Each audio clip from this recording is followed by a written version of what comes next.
Hi అండి. ఈరోజు నా స్టైల్లో బెండకాయ పులుసు చేసేద్దాం వచ్చేయండి. బాగా కడిగి శుభ్రం చేసి కట్ చేసుకున్న బెండకాయలని ఆయిల్లో అయితే వేయించుకోవాలి. బాగా వేయించుకొని వాటిలో ఉండే జిగురంతా పోయాక తీసి పక్కన పెట్టేసుకోవాలి. అదే కడాయిలో ఆయిల్లో ఒడిమి వేసుకున్నాక టమాటా, ఎర్రగడ్డలు, ఉప్పు, పసుపు వేసి మూత పెట్టేసుకున్నా. ఇంతలో చింతపండు పులుసు అయితే కలుపుకుంటున్నాను అనమాట పులుసు చేయడానికి. ఒడిమి అంటే కొన్ని ప్రాంతాల్లో తెలీదు, మా సైడ్ చేస్తామన్నమాట. ఎర్రగడ్డలు, టమాటాలు, ఆవాలు, జీలకర్ర, మెంతులు అన్నీ కలిపి ముద్ద చేసి ఎండబెట్టి పెట్టుకుంటారు. చాలా బాగుంటుంది పులుసు కూరల్లో వేసుకుంటే. ఇంతలో మన టమాటాలు మగ్గిపోయాయి. అందులోనే బెండకాయలు సరిపడా కారం వేసి బాగా వేయించుకొని సరిపడా వాటరు, ఇంకా మనం కలుపుకున్న చింతపండు పులుసు ఉంది కదా, అవి రెండు కలిపి పోసేసి మూత పెట్టేసుకుందాం. చూడండి, మన బెండకాయ పులుసు రెడీ అయిపోతుంది.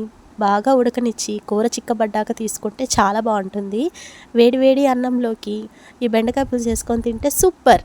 Please subscribe my channel. Bye bye.